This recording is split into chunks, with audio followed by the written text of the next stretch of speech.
everyone. Thank you for tuning into Abduction Victim to Survivor.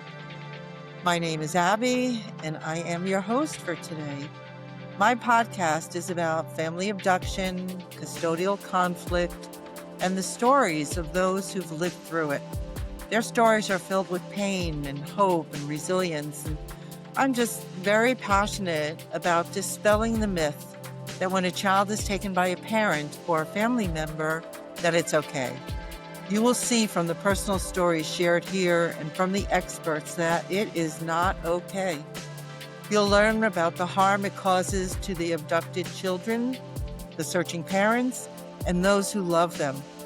I do my best to create a safe space for people to share heartfelt, painful, and difficult conversations to help you understand family abduction and show those with lived experience that they are not alone. This is personal for me because my son was abducted from me and his life when he was 10 years old. Family abduction is a global issue. Cases cause trauma and heartache for all who are involved. I want to emphasize that time is of the essence when it comes to recovering abducted children. The longer they remain missing, the more pain and trauma the children will experience. Today, I am so pleased to share the podcast with my very good friend, Henry. And Henry is all the ways in Manchester, UK. And he has agreed to come in and share his story with you to give you a better understanding of family abduction and what it does.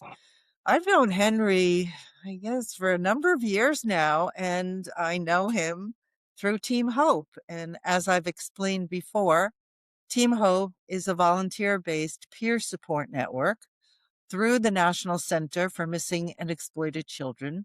Everyone in Team Hope has had or still has a missing or exploited child, and then we reach out and we help other people.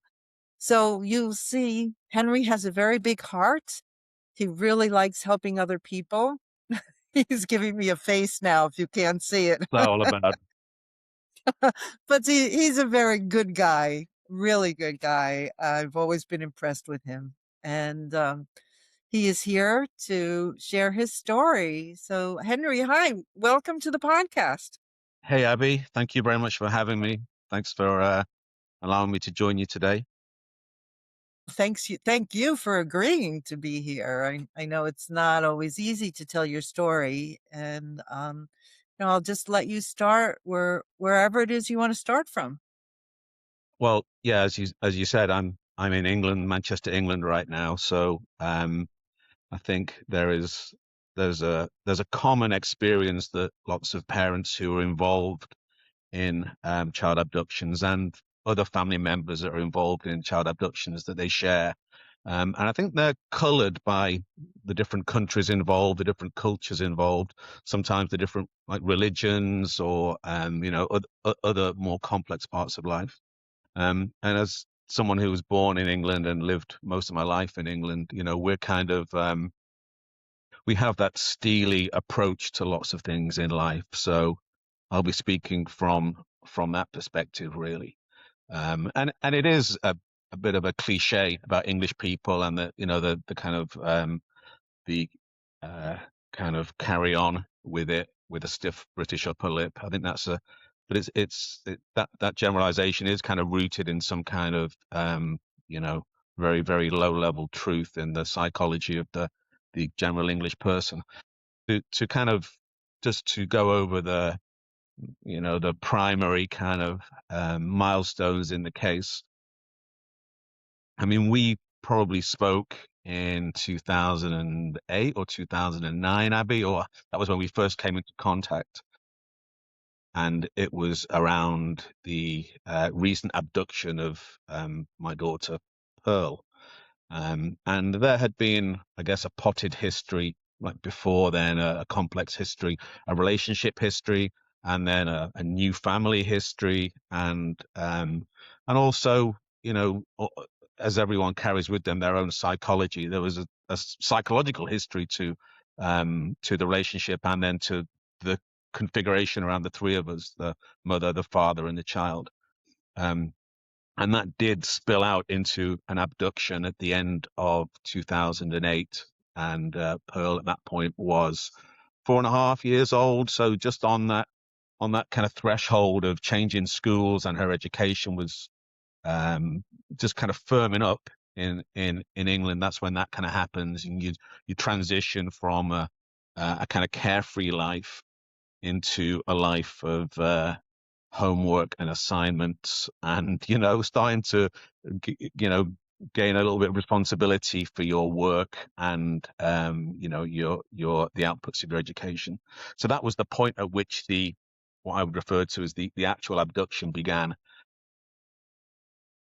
In hindsight, as is the case with hindsight, you can see the path even more years before then. You can see it, lit here and there, and it's like, well, they were stepping stones on the way to the actual critical events of the abduction, but they're invisible until you get a chance, you get a break to look back over the prehistory. I mean, my case was it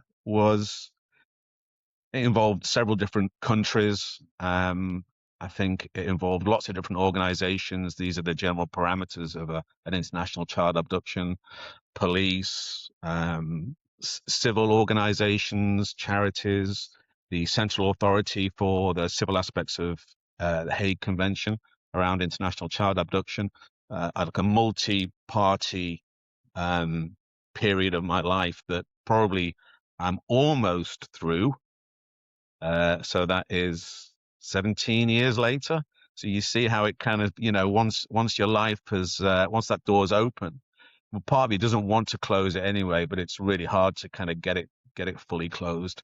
I don't think that ever Yes. really happens. And that's from my perspective as the parent. To try and consider it from the child's perspective is, I'm sure, it's, given the ages involved, and the formative nature of a child at that age, things become blueprinted and templated. So I'm sure it's even more difficult. And so the kind of arc of those events, the initial critical abduction from England, and then the kind of, I guess, generally the return to England with Pearl, was more or less 3 years, just a little bit less than 3 years. And the time in between included me living in Canada for 2 years, effectively, engaging with all kinds of organizations and having a daily life that initially didn't include very much of anything else. And probably after a few months, there was zero of my previous life involved in my day-to-day, jobs of work. And it just became focused upon the case, upon trying to locate Pearl, and then trying to deal with the information that we had and try and secure a safe and legal return back to England. I think I was fortunate in that England is a very, at that time, probably I would say the most progressive Western country for fathers' rights. Being a single father, there's the baggage that comes with that. There's the kind of the history of being potentially, on the thin end of the wedge as regards legal decisions and custody and residency and visitation, etc. I was very lucky in that England at the time had just about been through a sea change, and there was for various reasons, there was a stronger position afforded to single fathers around that time, 2008, 2009.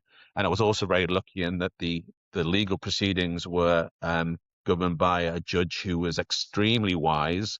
And I always assume that all judges are anyway. I've never been in front of one that wasn't.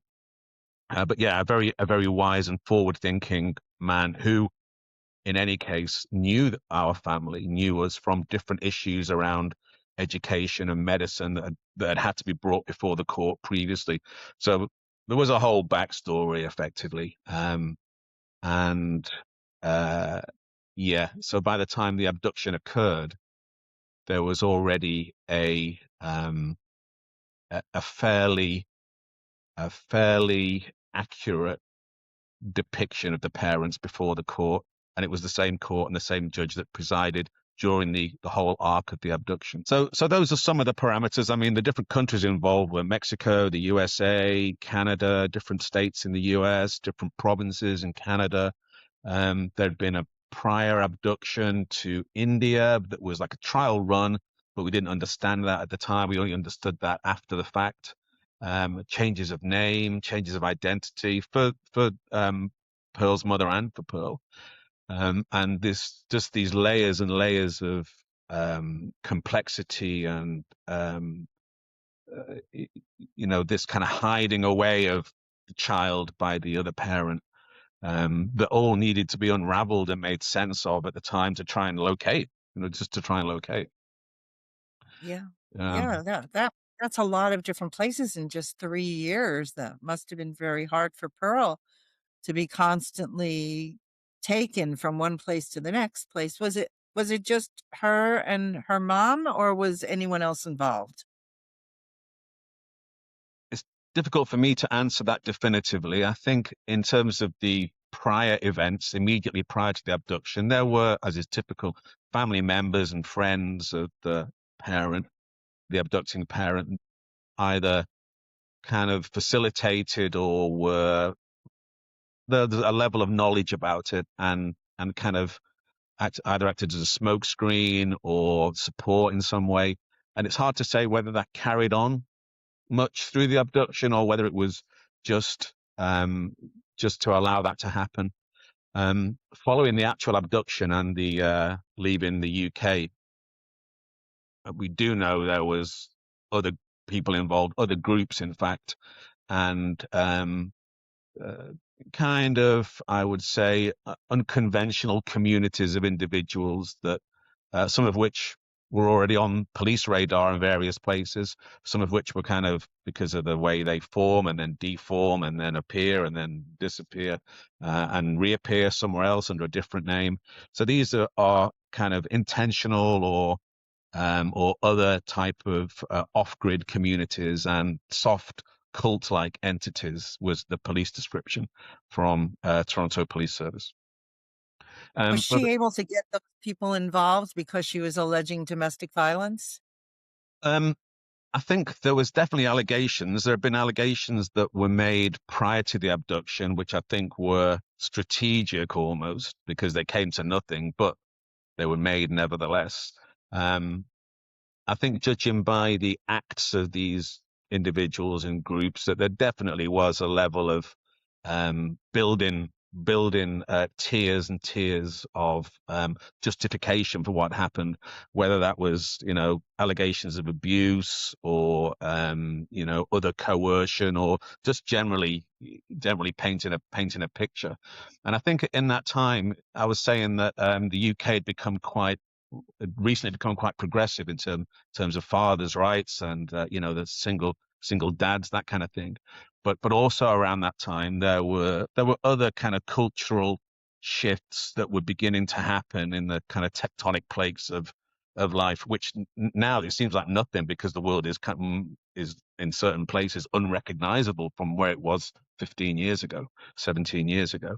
And some of that played into you know fathers being less relevant all of a sudden, not from a legal perspective, from a kind of general societal perspective, and especially kind of like being a white middle-aged guy from England. There was the rise of almost this demeaning perspective and assumptions based upon things like that. So it was very much kind of negotiating this complex landscape of people's assumptions and preconceptions and prejudices, but also, lots of people were fantastic and, were really helpful. And they understood, they got it.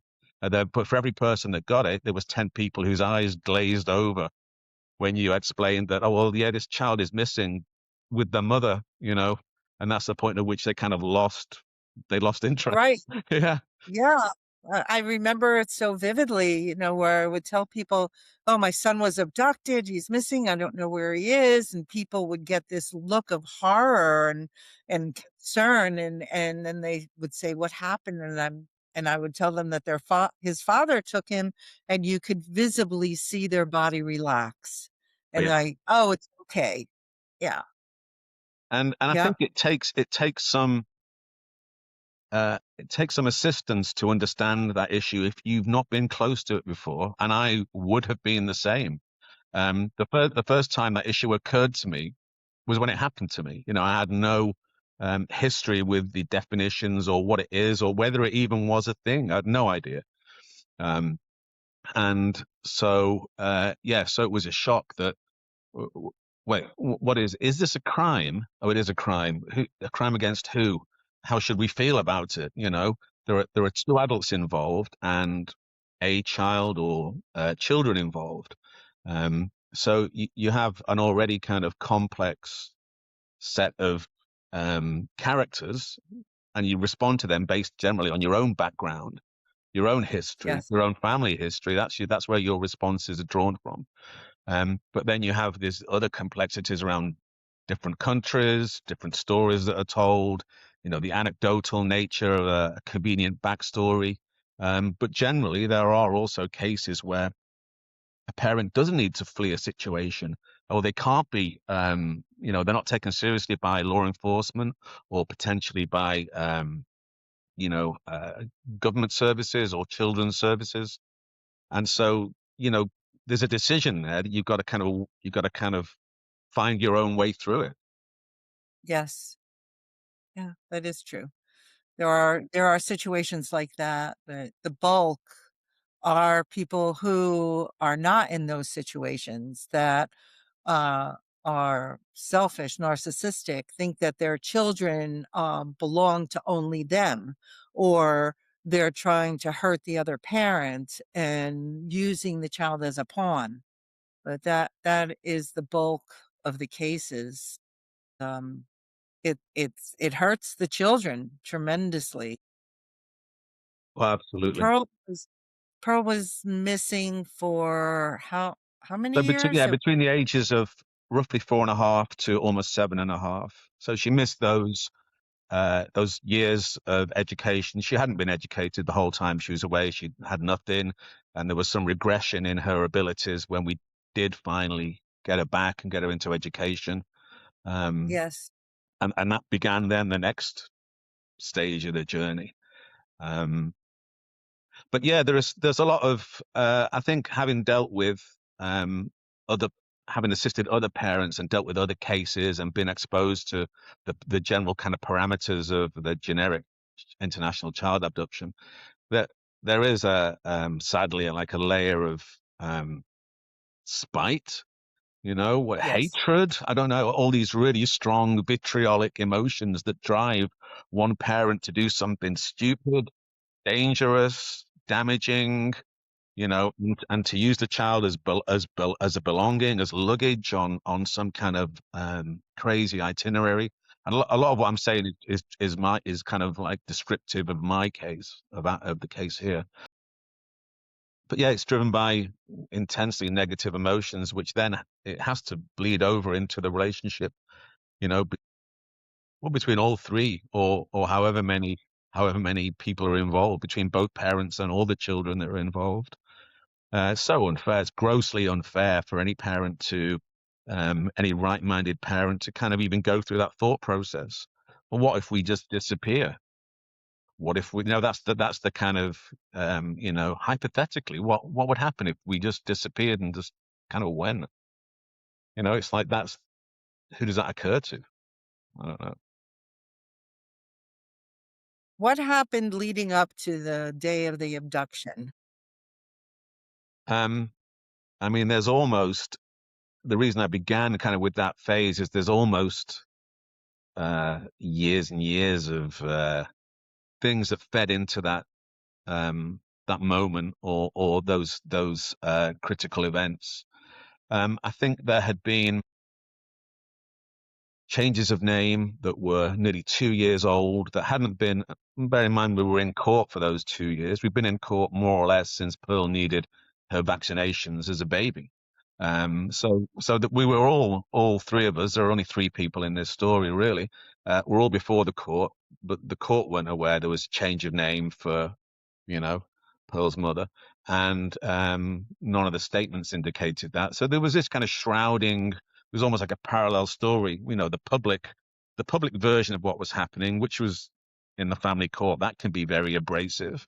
And then there was this kind of layer behind that, which was the machinations that led towards the abduction. Lots of communication with groups overseas in, I don't know, 10 or 12 different countries, the brokering of a deal with one of them, travel plans that were revealed on friends' computers, and, movements of money, bank statements, phone calls, a huge investigation. And when you are in this situation as the parent who's looking for the child, you are in the middle of that sea of information.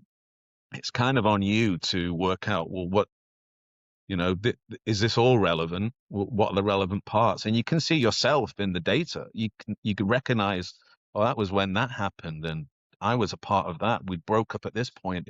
You have to kind of abstract yourself a little bit from all that. Otherwise, you'll just become an emotional wreck. And I think I was able to function for that period by um, focusing on the matter at hand, and almost kind of shutting out a lot of the emotional side of things, um, which I was able to reconnect with further down the line. But at the time, I felt that this will never be course corrected, and unless I really just apply everything that I've got to this situation. So the pre-events, we can go back to the day that Helen and I met, almost, or the first few weeks of an intense but short-lived relationship, and parts of that played into the abduction. But I mean, I'm just a guy, how was I to know? I didn't recognize anything like this. I'm not that savvy about people. You just don't know some of the considerations early on. And Hmm.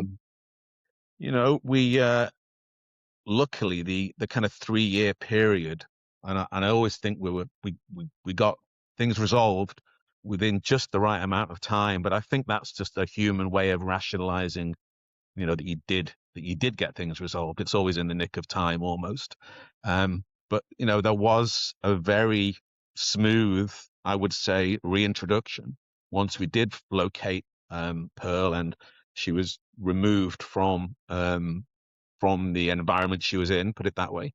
And we were allowed to then kind of, she had no recollection of, on the face of it, prima facie, she had no recollection of her actual name, where she was from, of having a father, any of these kind of pretty important parts of a child's life. But she was brought into an environment where she could then rediscover those things in a structured way with a lot of professional assistance.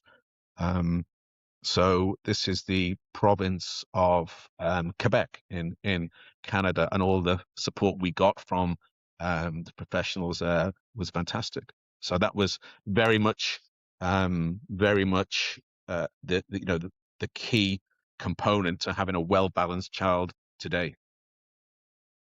Which she is. She's doing great today. It's a little too well balanced. It's scary.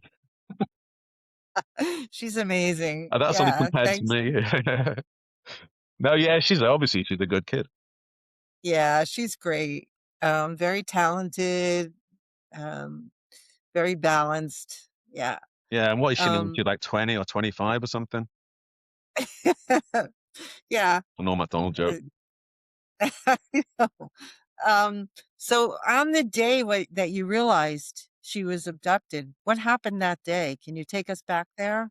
Yeah, I can, because even that day was preceded by kind of events, that like phone messages about travel plans from third parties, and a real smokescreen. But on the day that I discovered the abduction, I was on the first day of a 2-day training course to act as a Mackenzie assistant, which in England is in the family court, if for whatever reason a parent isn't represented by a lawyer, by a practitioner.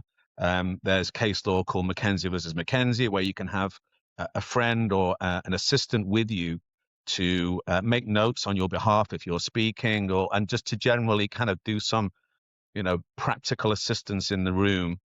They can't, unless they're given particular rights by the court, they can't address the court. They act in a way just to provide support. Um, Well, that's and I, interesting. I've yeah, never heard of Yeah, that. Is that, Mackenzie yeah, assistant, very, very, very well known, very often used in the family courts in England because lawyers are expensive, and quite often yes, lawyers are interested in. It sounds cynical, but lawyers are interested in let's get to the next case, let's get to the next yeah, hearing, rather, I should say, and this kind of yeah. expansion horizontally of the case. Whereas a Mackenzie assistant is interested in the parent and the children, well, in fact, both parents and the children, really. So I was on a course. I'd had a Mackenzie assistant, a fantastic Mackenzie assistant, and it was a course to train me so I could better assist other parents as someone who is already in that world anyway. So I think we were like an hour into the training, and in fact, the training was being delivered by my Mackenzie assistant, Ruth Lindley Glover, um, Oh, who was, I think at the time, president of Families Need Fathers, an organization in the UK. And so I got a phone call um, around, Pearl and Helen going to India. And I was ironically, I was in a good environment to run that past the professionals because I was in a room surrounded by some fantastic people in the world of not always child abduction, but in the world of family issues. And they said, "Well, take it to the police. Take it to the police station," which I left the training course within an hour and made a police report. Now, the irony is that that police report was taken and there was a house visit. There was no one at their house. This is Pearl, where Pearl lived with her mother, and she visited me at my address where I am now. So the story had become by then, told by various friends, that they'd gone to India already. But it turned out they hadn't actually even left the country. There was somewhere else in the locality, and they left on a flight to Mexico with a different name 3 days later. So some of the details around that are still kind of fuzzy, like exactly where they were. There was a hotel at some point, and there was flight booking in this other name that was unearthed. And so that's where I was when the news broke. But there was no single point, and I don't know if this is part of other abductions. There was no single point where I could say that's when the abduction occurred. I mean, legally, it was when they left the country on that plane. But in fact, in a different way, it had been happening for a long time. The abduction had begun, like preparing the child yes. and financial planning, briefing the people involved. And this is why it was hard for me to start this story without becoming like bogged down in the kind of early, the Old Testament, if you like, of events. There was years of planning. Name change two Hmm. years before. Emails that were unearthed saying, yeah, I was going to do it when we went to India, but we didn't go on with the people there. So that was going to be, 2 years earlier. There was an earlier abduction, a pre-abduction, but it didn't work out, so they drifted back. I mean, it's one of those things where I can't. It's difficult for me to just be black and white about it because it's grey all the way. A lot of gray. Grey all Yeah. the way across. Yeah, it's just like an English summer. It's just grey. Masha, I mean, if she was moving with Pearl from country to country and within the U.S. from state to state, how was she funding this? Do you know? Yeah, and again, this is all part of the prep. There was a period of um, no rent or bills being paid, so just an accrual of funds, and then there was some welfare payments or uh, that similar kind of thing that just gave, I think, a springboard into the travel and into the initial stages of that period. Obviously, it wasn't enough to sustain for 3 years. and that that is still a bit of a gray area. I think the group or one of these groups was supporting them and moving them around. But then some of those group members confided in me, and they weren't happy that they were supporting this mother and this child. And so there was infighting, you have people that are vulnerable themselves in these groups. And there was lots of infighting going on, which at some points on the timeline triggered calls to Crime Stoppers about them, giving all the details of the matter. But as is the nature of certain addresses or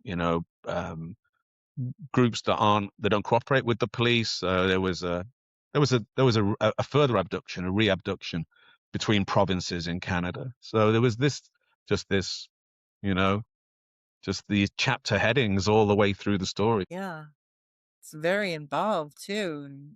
And, 3 years is a long time, and just so many countries. I think I recall that you contacted us when you were in Canada. Um, yeah, possibly. I mean, I think the day I flew out to Canada, and this would be March 2010, um, based upon some intel in fact, it was that intel, it was a report to Crime Stoppers that then got fed back to police in the UK and then to me. But I was due that same day to fly to Florida because there was certain information that suggested that was a good location, and I was at the point where I needed to change the gear. I needed to force a gear change in the case because I've been dealing with local police. I've been dealing with things from here, from England, um, for a year, and I had to just force that gear change by going abroad. So, um, luckily, just before I went to Florida, this new information came in, and I was able to reroute to Toronto. But I think we were dealing with the US for a while. It was either just before I went to Canada or after I was in Canada that we spoke or connected. And I think NCMEC, the National Center for Missing and Exploited Children, my caseworker there had I'm sure already been attached. It was Limi for a considerable period because she was a great, even though the case didn't reside geographically in the USA for its entirety. I think I got support for the entirety of the case from NCMEC and from Limi. So we would have Yeah, spoken around then at some point. yeah, you're lucky you got one of the best case managers there. The best. Yes, the best. Yeah. Okay. Yeah, that's wonderful.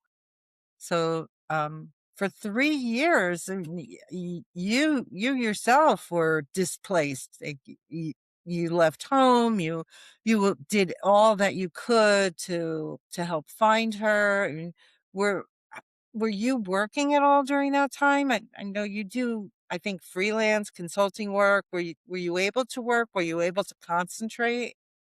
Well, I was able to not work actually during that period, which is probably the best way of expressing it. And then as soon as it became clear that this was an abduction, I stopped working.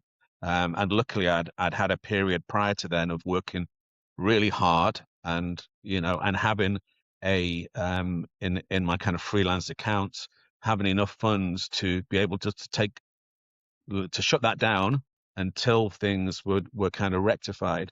Now that took almost 3 years, but I think for the first of those 3 years, I stayed in England, and so I just closed down everything else in my life, really, apart from this matter.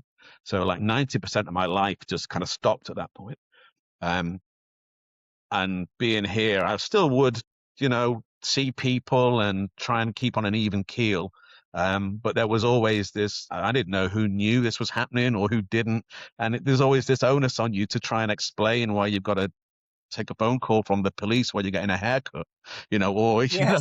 crazy things like that, having a conversation with with a high court barrister while you're getting a tattoo, all these kind of, these all happened. And then when I went over to Canada, that effectively, and I was there for just shy of 2 years from that point, I effectively shut down that 10% of my life and I was away completely I had minimal contact with like family in England or friends in England, just enough that they knew I was still alive. But also, I didn't reveal to anyone particularly where I was, because part of this is that your friends become a conduit. Friends and family members, they become part of the vector for communication, and you don't know what people truly think sometimes. Acquaintances and friends of yourself and your ex-partner or whatever, and it's who's partisan. You just don't know. So I kind of quietly just went to Canada and remained there. I mean, I was really lucky in that my work allowed me to do that without significant.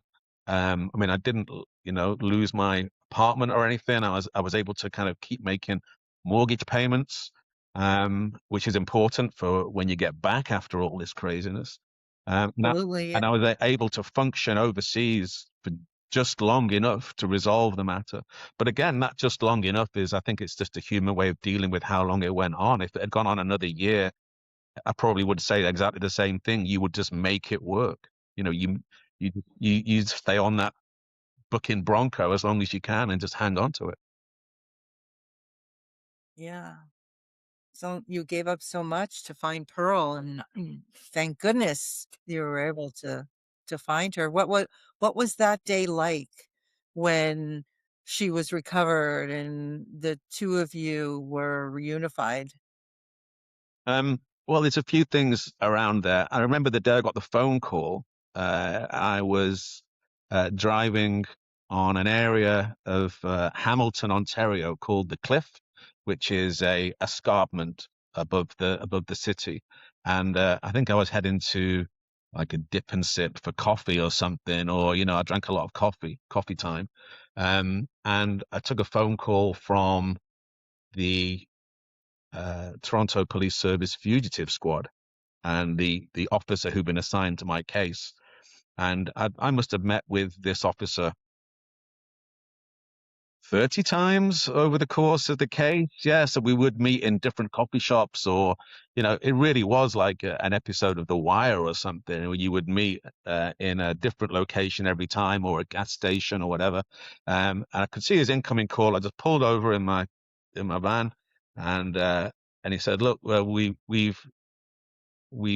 apprehended Helen and Pearl. They are in Montreal," which didn't make sense based upon. In hindsight, it made sense. It didn't make sense based upon the current investigations and the current lines of inquiry. Um, and I had actually been previously, maybe 6 months earlier, to the location, but I'd not been able to kind of find anything out. Um, so yeah, I just first of all, I was like, "Are you sure? You sure it's them?" You have a policeman telling you they've got two individuals that identify as them. I was like, "I'm not sure I believe you," but obviously it was the right people. Then I packed up. I was living at the time in my cousin's basement, which sounds kind of um, you know, um, it sounds like a student accommodation, but in fact, it was a really nice apartment that my cousin who lived in Hamilton had in his house, and I'd been there for a few months at that stage. A cousin that I'd never met him before, I don't think, and I hadn't met him before, but had become a good support in that part of the world. And so I packed up my stuff, and I'd even bought a vehicle because I'd been renting vehicles for so long in Canada. I had to just buy something. And I wasn't going to go home without a resolution to the events. And I drove to Montreal, and I think I was there within 4 hours of the phone call. And then there was an organization I think in the whole of Quebec, called Enfant Retour, a French Canadian organization, and Pina was the caseworker there. Yeah, Yes, Missing Pina Children's Arcamone. Network. Sorry. Yes, Pina. I Yeah. know her. Yeah, it's Yes. fantastic. I was so lucky to Yes. have all these experts and really focused people. Yeah, so Yes. so I met up with Pina the same day, and I think it was a Sunday. And we briefed, and They had put together a strategy already for the next 10 days, 12 days around where Pearl was, what she was going through, getting her to a position of stability, um, you know, managing the reintroduction of us together, and then reinforcing that reintroduction with more time together, and ultimately working towards a reunification. So there was a plan already in place, and that's testament to I'm sure how many children they've helped over the years, that they had this very robust roadmap, as you'd say now. And at that stage, I didn't have much to do other than get myself together, emotionally, and Yes. and prepare for this sequence of meetings with Pearl. Not meetings is too strong a word, but prepare for the sequence of playing a game. Or the first time was just being in the same room. We didn't even, I think we just nodded at each other, which in England is kind of normal anyway. But in this situation was kind of bizarre and kind of comical in a way. But we had social workers who were in the room, and I think by then Pearl had maybe been, so this would be, I think, the Tuesday after the Sunday. I think they were picked up on a Saturday. I was informed on the Sunday morning, and then Tuesday was the first day we were going to actually be face to face. And in those intervening 3 days, Pearl had been allowed to spend some time with professionals, spend a bit of time on her own in an environment with other children who were in situations that were, uh, unanticipated and complex, put it that way, in a group home environment. And by the time I met Pearl, they told me that morning, this is like 3 days after being picked up, she's gone from not remembering anything about her old life to actually, she kind of does now, and she was able to draw, even before I'd seen her again, a map of her bedroom with where a bed was, where a TV was, certain animals or toys in a room. Um, and it was pretty detailed, and I take a bit of credit for that because I'm pretty good at, map making and kind of detail in that respect. But yeah, so once she was in an environment where it wasn't where she wasn't being controlled, if you like, where her ability to recall wasn't as someone else's control, I think it just kind of came back pretty quickly, and she was just allowed to inhabit that mindset that she was in previously. So when we did actually face each other across the table, this is kind of funny. So Pearl was playing Game of Life, board game. Yeah, I Um, remember that game. yeah, Yeah. you either go to university or you choose a job, and you go around the board, and you get a car with like a partner and children and pets and that kind of thing, and Yeah. you have this life that you kind of experience for an hour or whatever, or however long it takes. So Pearl was playing Game of Life with a social worker. They'd been in there maybe 20, 30 minutes playing this game, and just in a very normalized, kind of soft focus session. So there was no therapy going on. It was just a game between an adult that Pearl had maybe met a few times and Pearl herself. And then I come into the room and just sit down at the table, and when I think Pearl looked over at me, and she was kind of like, "Oh, that must be him," but that must be my dad, but didn't really say anything. And I think maybe we kind of like, hi or whatever, or hey, but there was very much just this focus on the mechanics of the game. For the next, I mean, it felt like it went on a long time. It was probably only 20 minutes for the remainder of Yeah. that game. And then we went our separate ways. And I think during that period, because I'd not seen her for a long time, I'd seen a couple of photos, maybe 3 photos in those 3 years. And they were all at various points in that period. So yeah, it was crazy. But as the parent, you just got to be like strong and stern, and you can't break down or thump the table with emotion. You've got to be just kind of like, hi, how you doing? I mean, it's kind of crazy, but it's also kind of funny. And the reason I said it's quite funny is that we play Game of Life every now and again, and neither of us mention it. But it's obviously a reference to that moment. It's a reference to what happened in that room at that time. Yeah, we're crazy for board games anyway. You should know that. I haven't played the game of life in years. I'll have to try that with my granddaughter. It's I a good bet she'd one. like. Yeah, it's a good Yeah, one. it There were a few yeah. curveballs in the game of life, put it that way. So Yeah. that was So day then one, and then yeah.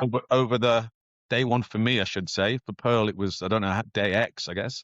Um, and then for the following week, week and a bit, we hung out a bit longer. Maybe played a game ourselves. There was some travel documentation we needed to secure from the British Embassy in Ottawa, and that involved Pearl's photograph being taken, which involved a car trip. So there was this narrative that we had to fall into, that we shared here and there, with the kind of growing kind of sharing of that narrative. So I think we're on the way back from having Pearl's passport or equivalent photo taken. I did her seatbelt and things, and that was very much kind of like, that's it for today. You've done a seatbelt. That's a parental thing to do. Don't do too much too soon. It might just, it might not assist. And it was just a very gentle but staged reintroduction and reaffirmation of the roles of a parent and a child. And I think they do that. I've never asked the question. I think they do that because those roles become so distorted and Yes. denatured, if you like, over the arc of the abduction. Now, whether that's a month or a year or 8 or more years, the relationship that's defined by a parent and a child is so unrecognizable, I think, for at least one of those people, probably even to both, if they were honest, that I think that the child needs to just to kind of have the basics reintroduced. This is what a parent does. They only do this. They don't do anything. They don't tell you what to think or when your birthday is or anything like that. You know those things. Your parent just keeps you safe. Your parent keeps you safe and makes sure that you go into school and that you're with good people, and that gradually relaxes as the child gets older. But fundamentally, that needed to be restored for Pearl. And it was extremely well managed by the authorities in Quebec. Yeah, to the point where they were very happy with us, as a parent and child who could fly back to England on their own, Yes. like 10 days, 11 days later. That's great because usually what happens is that the child is thrown into the life immediately with the searching parent, and there's no real transition period. The most that somebody would get is maybe an hour or two.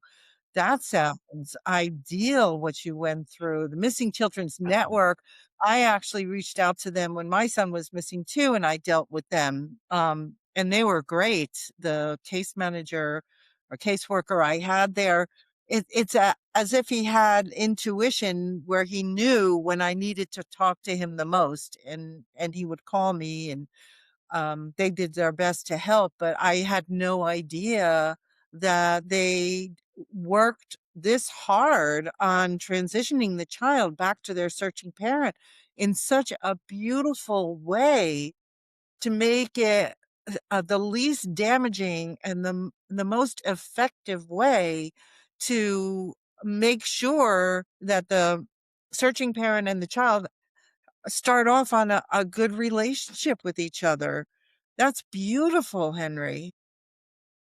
Yeah, I mean, it took a bit of I took a bit of persuading, I think, at the time, because I was just like, no, we need to get back to England, and there is a backdrop to these events. So during this kind of gentle reintroduction period, which took over, nearly 2 weeks, somewhere around there, um, there were efforts by this group that Helen had been a part of to reclaim Pearl, and things like papers for asylum being lodged with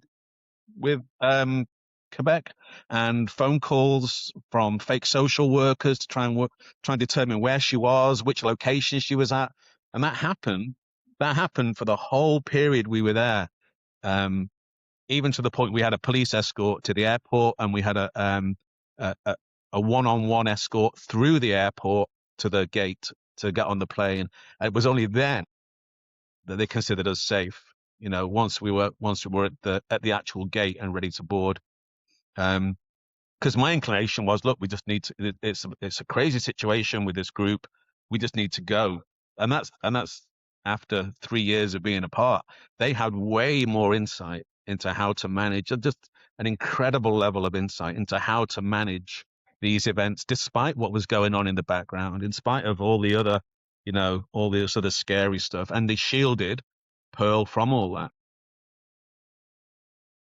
And I mean, I can only imagine how you were feeling too, because, I know you just wanted to grab her up and take her home, probably, because that's what I wanted to do too. But Yeah. wow, I mean, that healing, that time that they gave you with her, and little by little to help her feel more comfortable and to get back to her life, that's amazing. I'm so happy that happened for you and Pearl. Well, I think that there was different things happening. They were making sure that Pearl was in a strong place to meet me again.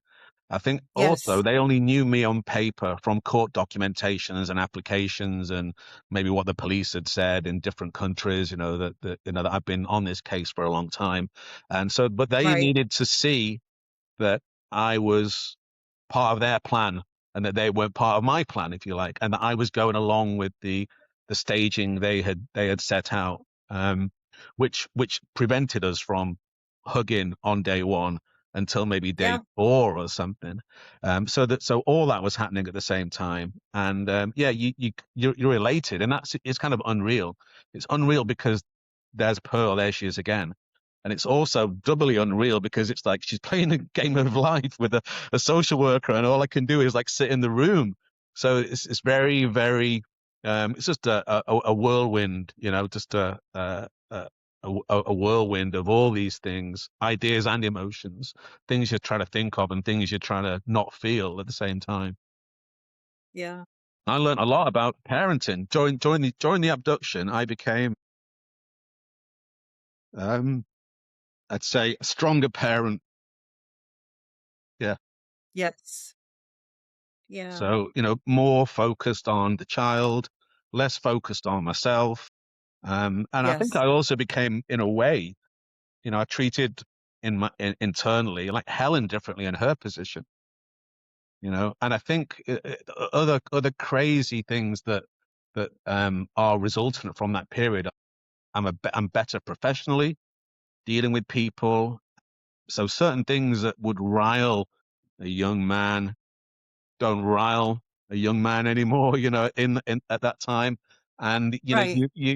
you learn the true kind of the true importance and priority of things. And there's no doubt that it made me a better person in every respect. Yeah.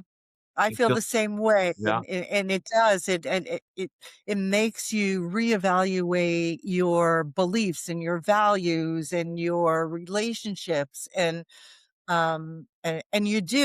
you have an opportunity to become a better person, which you did, and I think I did too. And um, you have a stronger relationship with that child than you may not have had this not happened. So yeah, I totally understand what you're saying, Henry.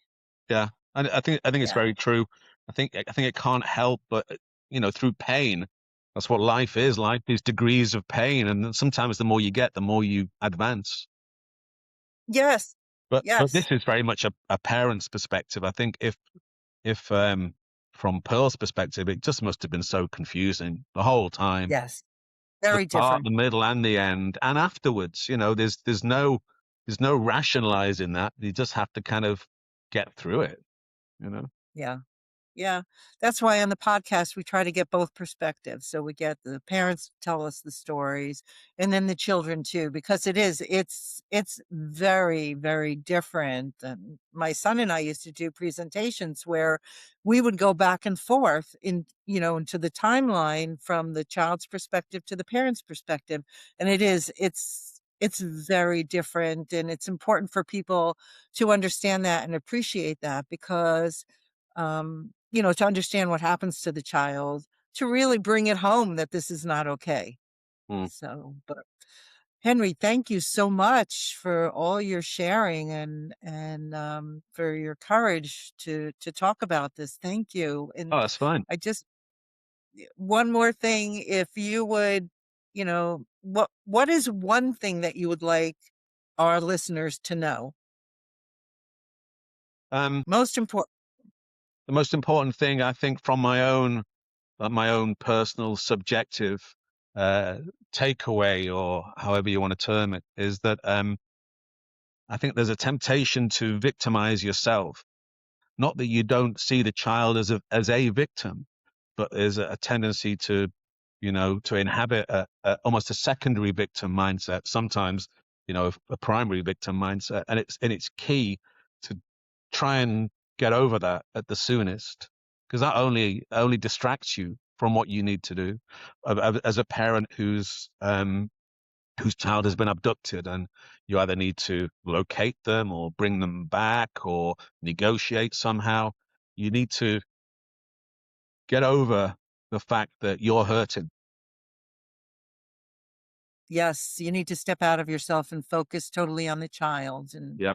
and find your own strengths. Yeah. Yeah, that's de- that's a good de- point. de-victimize yourself. And I think these days in the society we live in, it almost seems to me that people, they love being a victim of something, and they'll attach themselves to victim causes to kind of have secondary feelings, and to vicariously become that. And it's kind of, as a society, we should be doing the opposite of that. We should be Exactly. rising up and railing against, and not waving that victim flag. So I think it's doubly hard now. I mean, the world is so different in the 15 or 16 years since the abduction. In my case, that I don't know how it would be perceived now. I don't know if things would pan out in a similar way, or um, you know, it's impossible. It's impossible to tell. But I feel like I was extremely lucky. We were all extremely lucky, um, and ultimately the real fallout. I think Pearl is very well balanced. I think she's recovered Yes. very well from events, but the Yes. fallout has been with her relationship with her mother. And I think now Pearl and I have the relationship that we probably would always have had. Spiky, edgy, fun, crazy, but a very wholesome, offbeat relationship, which I'm sure would have been the flavor of it regardless of any abduction. But she has not even a tenuous relationship with her mother, which is really, really sad, and that has come about despite everyone's best efforts. And it's very sad for everyone involved. It bothers me. Yes. you know Yeah. I understand that. Yeah. Uh, well, Henry, thank you. If you'll just hold on a moment, I'm gonna share my screen now and show a picture of actually two missing children, siblings, and it's Malachi Tommy Miller and his sister, Genesis Harley Julia Miller. They've been missing since May 25th, 2024, from Wickiup.